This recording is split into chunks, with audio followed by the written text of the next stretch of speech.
শবে মেরাজের আমল বলতে কোনো কিছু আছে কিনা, এটা একটা বড় প্রশ্ন।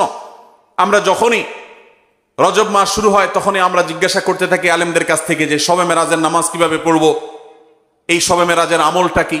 শবে মেরাজ উপলক্ষে সারা রাত জেগে ইবাদত করা এবং শবে মেরাজ উপলক্ষে 26তম দিন পার হয়ে 27তম রাত যখন শুরু হয় তখন সাহারি খেয়ে 27 রজবে রোজা রাখা, এটা আমাদের সমাজে বহুল প্রচলিত। অথচ ভাইরা আমার, যেটা আমরা শুরুতে বলেছি, রজব মাসের 27 তারিখে নবী সাল্লাল্লাহু আলাইহি ওয়াসাল্লামের মেরাজ হয়েছে এমনটি নিশ্চিত কোনো বিষয় নয়। নবীজির মেরাজ হয়েছে সেটা মহাসত্য, সেটা চরম সত্য। সেটা কি রজবে হয়েছে, না জমাদাল, নাকি সেটা রবিউল আউয়ালে হয়েছে, নাকি রমাদানে হয়েছে, নাকি শাওয়ালে হয়েছে, 15-16টি মত আছে ইতিহাসবিদদের। যদি ধরেও নেই আমরা রজবের এই 27 তারিখেই হয়েছে, যেমন কোন কোন ইমামগণ বলেছেন, সে আলোকে যদি আমরা ধরেও নেই, তারপর আমরা বলবো নবী সাল্লাল্লাহু আলাইহি সাল্লামের মেরাজ হয়েছে হিজরতেরও আগে। এরপর নবী সাল্লাল্লাহু আলাইহি সাল্লাম প্রায় 11 বছর বেঁচে ছিলেন।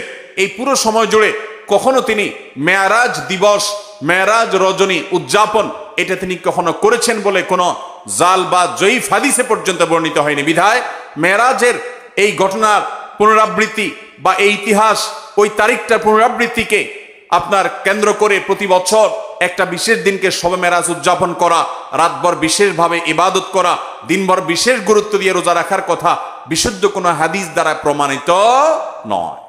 আমরা শুধুমাত্র মেরাজের বিষয় থেকে শিক্ষা গ্রহণ করব, মেরাজ থেকে আনিত নামাজটা আমরা আদায় করব।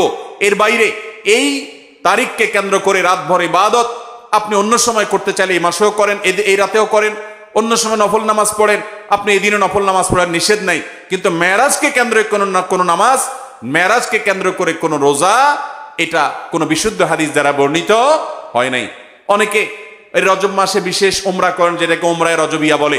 এটার বিশেষ ফজিলতের কথা মানুষ নিজেরা অনেকে বানিয়ে নিয়েছে, অথচ এটিও কোনো বিশুদ্ধ হাদিস দ্বারা বর্ণিত হয়নি। অনেকে 27 রজবে সালাতুর রাগায়েব নামে বিশেষ প্রক্রিয়া, বিশেষ নামাজ পড়ে, এটাও কোনো হাদিস দ্বারা বর্ণিত হয় নাই। আল্লাহ কোরআনে বলেছেন, মা আতাকুমুর রাসূলু ফাখুযু ওয়া মা নাহাকুম আনহু ফান্তাহু, তোমাদেরকে রাসূল যা দিয়েছেন সেটা আঁকড়ে ধরো, যা নিষেধ করেছেন সেটা থেকে তোমরা বেঁচে থাকো।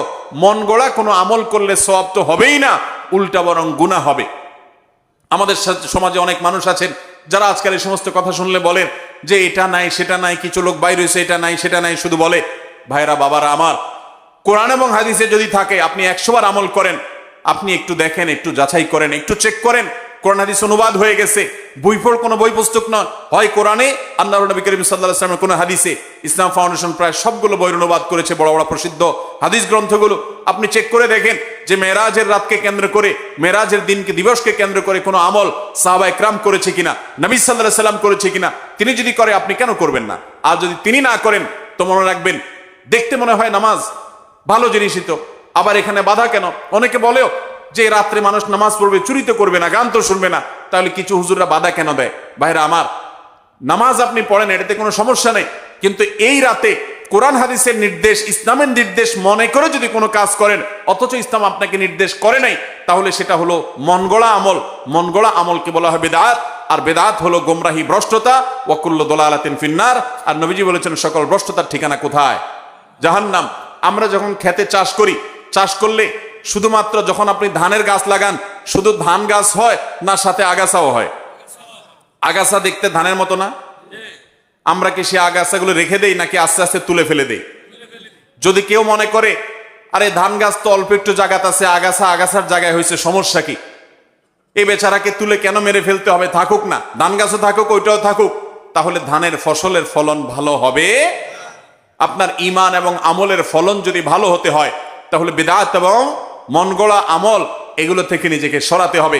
আপনি এমনি নিজে থেকে নফল আমল করেন, সেটা ভিন্ন কথা, কিন্তু বিশেষ কোনো দিবসে কোরআন হাদিসে আছে বা ইসলামের নির্দেশ মনে করে, বিশেষ ফজিলত মনে করে যখন করবেন, তখন সেটা বিদআতে পর্যবসিত হবে। অতএব মেরাজ এটাকে উদযাপন নয়, আসুন মেরাজকে উপলব্ধি করার চেষ্টা করি।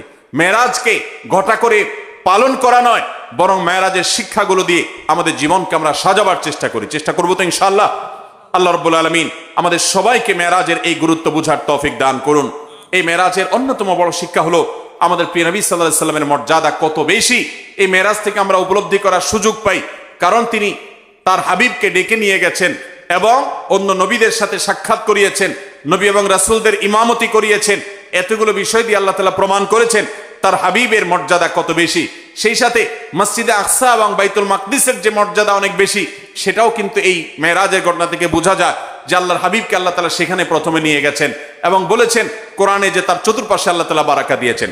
অতএব আমরা মেরাজের এই সকল শিক্ষাগুলো আমরা অর্জন করার চেষ্টা করব তো ইনশাআল্লাহ, এই শিক্ষাগুলো ধারণ করব তো আমরা ইনশাআল্লাহ। আল্লাহ আমাদেরকে তৌফিক দান করুন। মোহতারাম হাজরিন, মসজিদে আকসায় যদি কেউ 1 রাকাত সালাত আদায় করে, বিভিন্ন রকম বর্ণনা আছে, কোন কোন বর্ণনা আছে আল্লাহ রাব্বুল আলামিন তাকে 500 রাকাত নামাজের সওয়াব আদায় সওয়াব দান করবেন। বহু নবী রাসূলগণ যে মসজিদের ইমাম ছিলেন, মুয়াজ্জিন ছিলেন, মুক্তাদি ছিলেন, সেই মসজিদে আল্লাহ রাব্বুল আলামিন জীবনের মৃত্যুর আগে আমাদেরকে একবার হলেও যাওয়ার তৌফিক দান করুন। অভিশপ্ত ইহুদিদের হাত থেকে দখল মুক্ত করে এই মসজিদকে মুসলমানদের অধীনে এনে মুসলমানদেরকে গোটা পৃথিবী থেকে যাওয়ার তৌফিক আল্লাহ তাআলা দান করুন। সবার চেষ্টা করব তো ইনশাআল্লাহ। হাদা মা ইনদি ওয়াল ইলমু ইনদাল্লাহ ওয়া জাযাকুমুল্লাহু খায়রা ওয়াসসালামু আলাইকুম ওয়া রাহমাতুল্লাহি ওয়া বারাকাতুহু।